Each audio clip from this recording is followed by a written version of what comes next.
Iktar ma jgħaddi żmien iktar qed joħroġ fid-der kemm ix-xandir pubbliku qed jinħakem dejjem iżjed minn Robert Qabela u minn nies tal-qalba, tant li sar magna ta' propaganda laburista. Dan kien il-messaġġ li wassal il-Partit Nazzjonalista f'konferenza tal-aħbarijiet indirizzata mill-Viċi Kap David Agius u mill-kandidata l-elezzjoni ġenerali Alessia Bsajla Żammit.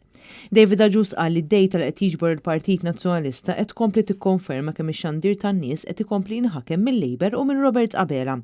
Min-naħa hemm xandir tal-Istat maħkum mill-Labor u fuq in-naħa l-oħra hemm l-awtorità tax-xandir li suppost qed tieħu passi f'dan ir-rigward. Iżda minkejja li għaddiet ġimgħa mill-aħħar konferenza tal-aħbarijiet għadhom ma ttieħdu ebda passi. Il-Viċi Kap tal-Partit Nazzjonalista sostna li fl-aħbarijiet tal-PBS il-maġġoranza netta tal-filmati qed ikunu dwar il-Prim Ministru Robert Qabela u l-Ministru Miriam Dalli. Dan kollu juri li anke bejn il-Ministri tal-Labor hemm strateġija. U għażitiet li l-ewwel 8 minuti tal-bulettin tal-aħbarijiet jiġu allokati għall-Prim Ministru u l-Ministri tiegħu, turija ċara ta' żbilanċ favur il-Partit Laburista. Bħala oppożizzjoni b'saħħitha u ppreparata ser inkunu qed naħdmu se nkomplu nesploraw kull mezz disponibbli biex naraw li kuljum u jkun hemm bilanċ fil-ħinijiet allokati lill-Gvern u lill-Oppożizzjoni fuq ix-xandir tan-nies.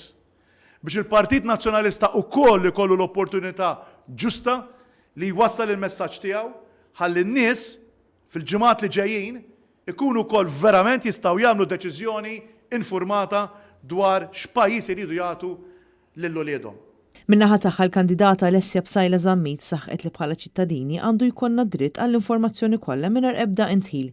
Hija qalt li din il-propaganda politika fuq l-istazzjon nazzjonali qed issir mill-flus tagħna u qed jiġu minati id-drittijiet bażiċi ta' demokrazija. Din id-diskrepanza illi qed ikun hemm fl-aħbarijiet bejn il-Gvern u l-Oppożizzjoni mhux biss jimmina l-irwol tal-Oppożizzjoni illi hija huwa rwol importanti fid-demokrazija tagħna, imma wkoll għandu effett fuq il-prinċipji ta' drittijiet fundamentali tagħna bħala persuni.